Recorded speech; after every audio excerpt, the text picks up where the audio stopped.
கிறிஸ்துவில் பிரியமானவர்களே, ஆண்டவராகிய இயேசு கிறிஸ்துவின் நாமத்திலே உங்கள் யாவரையும் வாழ்த்தி ஆசீர்வதிக்கிறேன். இந்த நாளுக்கென்று தேவன் நமக்கு அருளி இருக்கும் ஜீவ வார்த்தை நியாயாதிபதிகளின் புஸ்தகம் 14ஆம் அதிகாரம் 14ஆம் வசனத்தில் உள்ளது. அப்பொழுது அவன் பட்சிக்கிறவனிடத்திலிருந்து பட்சணமும் பலவானிடத்திலிருந்து மதுரமும் வந்தது என்றான். என்னை கேட்கும் தேவனுடைய பிள்ளைகளே, ஒரு விடுகதை இங்கே சொல்லப்பட்டிருக்கிறது. அந்த விடுகதை அவர்களால் 3 நாள் மட்டும் விடுவிக்க கூடாதே போயிற்று என்று எழுதியிருக்கிறது. இந்த நாளிலும் ஒரு விடுகதையில் இருந்து ஒரு வெற்றி வார்த்தையை தேவன் நமக்கென்று வாக்குத்தத்தமாய் அருளியிருக்கிறார்.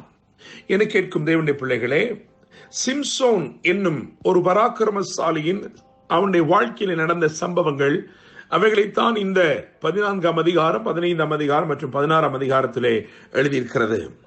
சிம்சோன் அவன் திம்னாத்தூர் திராட்சை தோட்டங்கள் மட்டும் வந்தபோது ஒரு பாலசிங்கம் கர்ச்சித்துக் கொண்டே அவனுக்கு எதிராக வந்தது என்று எழுதியிருக்கிறது. என கேட்கும் தேவனுடைய பிள்ளைகளே, ஒரு சிங்கம் அவனுக்கு எதிராக வருகிறது, அதுவும் நினையாத இடத்திலிருந்து வருகிறது. திராட்சை தோட்டத்திலே சிங்கத்திற்கு என்ன வேலை என்று நான் சிந்திக்கிறேன். ஆனாலும் பாருங்கள், சற்றும் எதிர்பார்த்திராத விதத்திலே, எதிர்பார்த்திராத இடத்திலிருந்து அவனுடைய பிரச்சனை என்பது கட்சிக்கிற ஒன்றாய் சீறி பாய்ந்து வருகிறது. அப்பொழுது வேதம் ஒரு காரியத்தை குறிப்பிடுகிறது. தேவனுடைய பிள்ளைகளே, 6வது வசனத்தை பார்க்கும் பொழுது, நியாயாதிபதிகள் புஸ்தகம் 14ஆம் அதிகாரம் அதன் 6வது வசனத்தை பார்க்கும் பொழுது, அப்பொழுது அவனுடைய கரத்திலே ஒன்றும் இல்லாமல், அதாவது கர்த்தருடைய ஆவி அவன் மேல் பலமாய் இறங்கினதினால் அவன் தன் கையில் ஒன்றும் இல்லாதிருந்தும் அதை ஒரு ஆட்டுக்குட்டியை கிழித்து போடுகிறது போல் கிழித்து போட்டான் என்று எழுதியிருக்கிறது. என கேட்கிற தேவனுடைய பிள்ளைகளே, இங்கே நான் ஒரு காரியத்தை குறிப்பிட விரும்புகிறேன். அவன் கையில் ஒன்றும் இல்லாதிருந்தும். என கேட்கும் தேவனுடைய பிள்ளைகளே, இன்றைக்கு ஒருவேளை நீங்களும் உங்கள் கையிலே ஒன்றும் இல்லை என்று சொல்லிக் கொண்டிருக்கிறீர்களோ, ஆனால் உங்கள் கரத்திலே ஒன்றும் இல்லை என்று சொல்லுகிற இந்நாளில் தானே நீங்கள் மகிமையான காரியத்தையும் பலத்த அதிசயத்தையும் நீங்கள் காணப்போகிறீர்கள். உங்களை கொண்டு தேவன் மகிமையான காரியங்களை செய்ய போகிறார். எனவே இந்த நாளை நான் ஒரு சாதனை நாளாக அழைக்கும்படி விரும்புகிறேன். இந்த நாள் நீங்கள் பெரிய காரியங்களை செய்து முடிக்கும் ஒரு நாளாக இருக்கிறது. It's a day of great accomplishments. என கேட்கும் தேவனுடைய பிள்ளைகளே, இது உங்களுடைய சுய பலத்தினால் அல்ல, தேவ ஆவியினாலே, தேவ ஆவியானவர் உங்கள் வாழ்க்கையில செய்யும் அற்புதங்களினாலே அமைகிற பெரிய சாதனையாய் இருக்கிறது. தேவனுடைய பிள்ளைகளே, அவன் கையில் ஒன்றுமில்லை என்று எழுதியிருக்கிறது. அவன் கையிலே ஒன்றுமில்லாத சூழ்நிலையிலே தேவன் அவனை பலப்படுத்தினது நிமித்தமாய் அவன் ஒரு பெரிய ஜெயத்தை அங்கே அவன் எடுத்துக் கொள்கிறான். தேவனுடைய பிள்ளைகளே, இன்னுமாக நீங்கள் 8வது வசனத்துக்கு வரும் பொழுது, அங்கே வேதம் சொல்லுகிறது, சில நாளைக்கு பின்பு அவன் திரும்பி வருகிறானாம். அவன் திரும்பி வருகிற பொழுது அந்த சிங்கத்தின் உடலை பார்க்கிறதற்கு வழி விலகி போனான். இதோ சிங்கத்தின் உடலுக்குள்ளே தேனீ கூட்டமும் தேனும் இருந்தது. என கேட்கும் தேவனுடைய பிள்ளைகளே, அவன் ஜெயம் பெற்று அவன் திரும்பி வருகிறான்.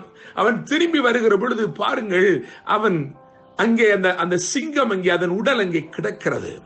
தான் மேற்கொண்ட, தான் ஜெயம் எடுத்த தேவன் அவனுக்கு வெற்றி கொடுத்த, அவன் கையிலே ஒன்றுமே இல்லாமல் இருந்த பொழுது அவன் ஜெயித்தானே, அந்த ஜெயம் அப்படியே அந்த ஜெயத்தின் அந்த ஒரு நினைவு போல அது அங்கே கிடக்கிறது.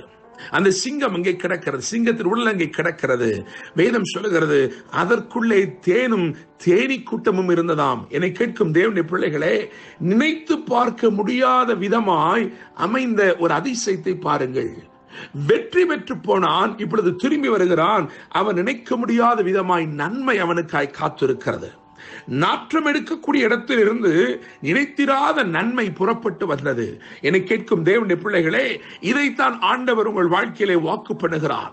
நீங்கள் நினைத்து பார்க்க முடியாத விதமாய் பிரச்சனைகள் வந்தது. அந்த பிரச்சனைகளிலே தேவன் ஜெயத்தை கொடுத்தார். அது முடிந்து போனதை நினைத்தீர்கள். ஆனால் தேவன் சொல்லுகிற, இல்லையப்பா, அந்த பிரச்சனையிலே நீ ஜெயம் எடுத்தாயே, உனக்கு எது தீமை செய்ய வந்ததோ, எது தீமை செய்யும்படிக்கு பலன் கொண்டு எழுந்து உனக்கு விரோதமாய் நின்றதோ, இருக்கிறதோ அதில் இருந்து உனக்கு நான் நன்மையும் நான் கொண்டு வரப்போகிறேன். இதுதான் கர்த்தர் இன்றைக்கு அனுப்புகிற வார்த்தை. என கேட்கும் தேவனுடைய பிள்ளைகளே, இந்த சூழ்நிலை ஏன் வந்தது? நான் திராட்சை தோட்டங்களுக்குள் தானே நடந்து போனேன், ஏன் இப்படியாக என் மேல் வந்தது? இது எனக்கு விரோதமாய் சீரிப்பாய் இந்த முகாந்திரம் என்ன என்று கேட்டாயே, தேவன் உனக்கு வெற்றியை மாத்திரமல்ல, அந்த தீமை உனக்கு விரோதமாய் எழும்பி நின்ற தீமை, கர்ச்சித்து உனக்கு விரோதமாய் பாய்ந்ததே, அந்த தீமையிலிருந்தே தேவன் ஒரு நன்மையும் உனக்கு கொண்டு வந்து தரப்போகிறார். தேவனுடைய பிள்ளைகளே, நீங்கள் வேதத்திலே பல சம்பவங்களை நான் வாசிக்க முடியும். யாத்திராமத்தின் புத்தகம் 2ஆம் அதிகாரம் 6 முதல் 9 வரையுள்ள வசனங்களை வாசித்து பார்க்கும் பொழுது, எங்கே இருந்து கொடுமையான சட்டம் பிறந்ததோ அங்கே இருந்து கனிவான சகாயமும் கிடைத்தது. தேவனுடைய பிள்ளைகளே, 1 சாமுவேல் 19ஆம் அதிகாரம் 19, 20 ஆகிய வசனங்களையும் அதை தொடர்ந்து வசனங்களை வாசிக்கும் பொழுது, தீமை செய்யும்படிக்கு புறப்பட்டு வந்தவர்களே தீர்க்க தரிசனம் உரைக்க ஆரம்பித்தார்கள். இதெல்லாம் தேவனுடைய செயலா இருக்கிறது. தேவனுடைய பிள்ளைகளே, அப்போஸ்தலர் 16ஆம் அதிகாரம் 33ஆம் வசனத்தை பார்க்கும் பொழுது, அங்கே தேவனுடைய வல்லமை வெளிப்பட்டபடியினால் எவன் காயப்படுத்தினானோ அவனே இப்பொழுது அப்போஸ்தலருக்கு காயங்கட்டுகிறவனாய் இருக்கிறான். தேவனுடைய பிள்ளைகளே, உங்கள் சூழ்நிலைகளை மாற்ற தேவன் உண்மையுள்ளவராய் இருக்கிறார். நீங்கள் நினைத்து பார்க்க முடியாத விதமாய் வெற்றியை தருகிற தேவன், நீங்கள் சற்றும் நினைத்து பார்க்க முடியாத விதமாய் உங்களுக்கு நன்மையானதையும் தேவன் பிறப்பிக்கிறார். அந்த நன்மை எங்கிருந்து புறப்பட்டு வருகிறது என்பதை யோசித்து பார்க்கும் பொழுது அது ஆச்சரியமாயிருக்கிறது. இவை எல்லாவற்றிலும் தேவனுடைய கரத்தை நாம் பார்க்க முடிகிறது. இந்த நாளிலே நான் நம்புகிறேன், விசுவாசிக்கிறேன், உங்கள் வாழ்க்கையிலே நீங்கள் நினைத்து பார்க்க முடியாத இடத்திலிருந்து நன்மையை கொண்டு வந்து உங்களுக்கு அருளி உங்கள் வாழ்க்கையை விசேஷப்படுத்தி ஆசீர்வதிக்க போகிறார். என்று அன்புடன் pastor Daniel Moses. God bless you.